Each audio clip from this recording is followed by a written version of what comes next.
ზარდიაშვილი სამსახურშია. შვებულებაშია, მე როგორც ვიცი. ვანო ზარდიაშვილი შვებულებაშია. სახელმწიფო ელექტროსისტემის გენერალური დირექტორის დასვენება ზუსტად იმ დღეს დაიწყო, როცა სემეკმა საყოველთაო ჩაბნელების შესახებ პირველადი დასკვნა დადო და ხელი მისი უწყებისკენ გაიშვირა. ნარმანიას უწყება ამბობს, რომ ზარდიაშვილის ხელმძღვანელობით ელექტროსისტემა უუნარო აღმოჩნდა და ელექტროენერგიის საყოველთაო გათიშვა ვერ დააზღვია. შვებულებაშია დაახლოებით რამდენი ხანი არ მინახავს. ორი დღეა, ალბათ. ბოლო ორი დღეა ხო? მისი მოადგილეები თუ არიან? არ მინახავს, არ ვიცი. სახელმწიფო უსაფრთხოების სამსახურიდან იყო ვინმე აქ მოსული? ჩემგან მე არ ვიცი, ჩემს მინაში არ ბოლო ერთი კვირის განმავლობაში არავინ არ ყოფილა. ამ დასკვნის გასაჯაროების დღეს გავიდა სწორედ შვებულებაში ვანო ზარდიაშვილი, ასე გვითხრეს ელექტროსისტემაში. სემეკი მას მუშაობას უწუნებს. ელექტროსისტემას მზად არ ჰქონდა ინფრასტრუქტურა იმისთვის, რომ მსგავსი საყოველთაო გათიშვისგან ქვეყანა დაეზღვია. არ უნდა დალოდებოდნენ ახალ ტექნოლოგიებს და მათ დამონტაჟებას, არამედ არსებული ტექნიკა ისე უნდა გადაეწყოთ, რომ მთელი საქართველო არ ჩაბნელებულიყო. დენის კასკადური გამორთვის შემდეგ ჰქონდა თუ არა საგამოძიებო უწყება ზარდიაშვილთან კითხვები არ ვიცით. შვებულებაში მყოფ ვანო ზარდიაშვილს არც ჩვენს კითხვებზე უპასუხია. ბატონო ვანო, გამარჯობა. სემეკმა თქვა, რომ სახელმწიფო ელექტროსისტემა უუნარო იყო. თქვენ რა პასუხი გაქვთ? ის რაზეც განმარტებების გაკეთება ვანო ზარდიაშვილს არ უნდა, საუბრობს ენერგო პრო ჯორჯია. კომპანიაში პირდაპირ ამბობენ, რომ თუნდაც ელექტროგადამცემი ხაზი გეგუთის გათიშვა, რაც პირველი გათიშვის ერთ-ერთ მიზეზად სახელდება, მთელი ქვეყნის ჩაბნელებით არ უნდა დასრულებულიყო. Salsaxaa, რომ გამანაწილებელი კომპანიის რომელიმე ხაზის გათიშვამ ვერ და არ უნდა გამოიწვიოს ქვეყნის გადაყვანა ავტონომიურ რეჟიმში, მეზობელ ქვეყანასთან არსებული პარალელური რეჟიმიდან ჩახსნა და ქვეყნის სრული გათიშვა. აქვე საგულისხმოა, რომ 32 საათის განმავლობაში დაფიქსირდა 2 ბლეკაუთი, თუმცა მეორე შემთხვევაში ენერგო პრო ჯორჯიას ხაზი ვერსიადაც კი არ სახელდება. ალბათ სასურველია ამ ორივე შემთხვევის ერთად განხილვა და დადგენა იმ მიზეზების, რაც ორივე შემთხვევაში მეორდება. ვფიქრობ, სწორედ ეს გამაერთიანებელი გარემოებები განსაზღვრავს შეფერხების რეალურ მიზეზებს. რა თქმა უნდა, რეალური ვერსიის დიდი ნაწილი გამოკვეთილია, თუმცა ეს არ ნიშნავს, რომ ვინმესკენ ხელს გავიშვერთ. რა მოცემულობა გვაქვს ახლა? სემეკი ხელს ელექტროსისტემისკენ იშვერს. ელექტროსისტემა ნარმანიას უწყებას ტენდენციურობაში ამ ხელს. ენერგო პრო ჯორჯია ამბობს, რომ მათი ბრალი არაფერია. ერთმანეთისკენ ხელის გაშვერა და არაერთობლივი მუშაობა ენერგეტიკოსების შეფასებით პროცესებს აზიანებს. იკვეთება სურათი, როცა ელექტროენერგიის გათიშვის მოკვლევა არა პროფესიულ, არამედ პოლიტიკურ კონტექსტში მიმდინარეობს.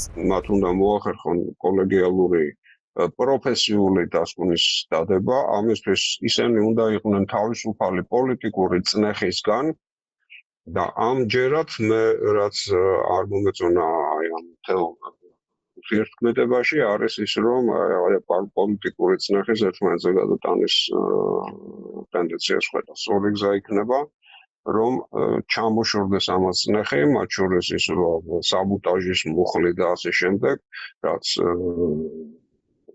გვაგონებს იმ დროს, როდესაც არაკვალიფიციური ბოლშევიკები ყურებდნენ კვალიფიციურ ქართულ ინჟინერებს 27 წელში და მანამდე. ვის დაიბარებენ გამოკითხვაზე? სახელმწიფო უსაფრთხოების სამსახური კითხვებს უპასუხო ტოვებს. ეკა ბესელიას, რომელიც კარგად იცნობს ვანო ზარდიაშვილს, აინტერესებს, დაიბარებს თუ არა საგამოძიებო უწყება გამოკითხვაზე მამუკა მდინარაძის მეგობარ ზარდიაშვილს, რომელიც ჯერ პარლამენტში იყო მისი დასაყრდენი, შემდეგ კი სახელმწიფო კომპანია ჩააბარეს. ბესელია თვლის, რომ გამოძიებას ზარდიაშვილთან მის სავარაუდო კორუფციულ გარიგებებთან დაკავშირებით უნდა ჰქონდეს კითხვები. უფრო მეტი უნდა ითქვას, უფრო ღიად უნდა ითქვას, რა მოხდა. ელექტროსისტემა ვის აქვს ჩაბარებული? ვანო ზარდიაშვილს, ხო? ვინ არის ეს ადამიანი, ვის პარლამენტიდან გააძევა მაშინ ივანიშვილმა და ეს არის დინარაძის უახლოესი ადამიანი, ხო? უახლოესი, ალბათ ერთად მოქმედებენ და მოქმედებდნენ.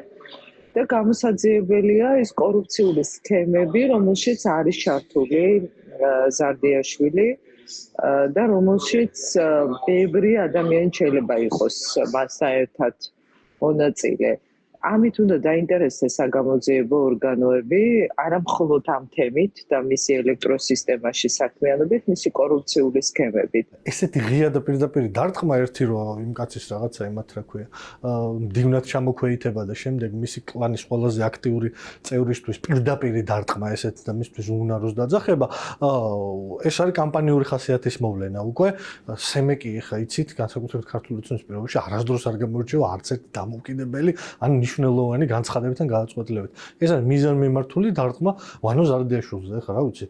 ბევრი რამე შეიძლება დაუძახო, მათ შორის უნაროც, მაგრამ რა ვანო ზარდიაშვილი კორუმპირებულია და საქართველოს სახელმწიფო ენერგოსისტემა რო კორუფციის ერთ-ერთი მთავარი წყარო ამ ქვეყანაში, გუშინ გაიგო დავით ნარმანია, მანამდე არ იცოდა ეს ამბავი, ხო სასაცილოა სინამდვილეში. გამოძიებას რატომ უნდა ჰქონდეს კითხვები გაუგებარია კახა კალაძისთვის. მისი კომენტარით ვიგებთ, რომ იმ დროს, როცა ის ენერგეტიკის მინისტრი იყო, მსგავსი საყოველთაო გათიშვები ხდებოდა, თუმცა ამაზე პასუხისმგებლობა არავის დაკისრებია.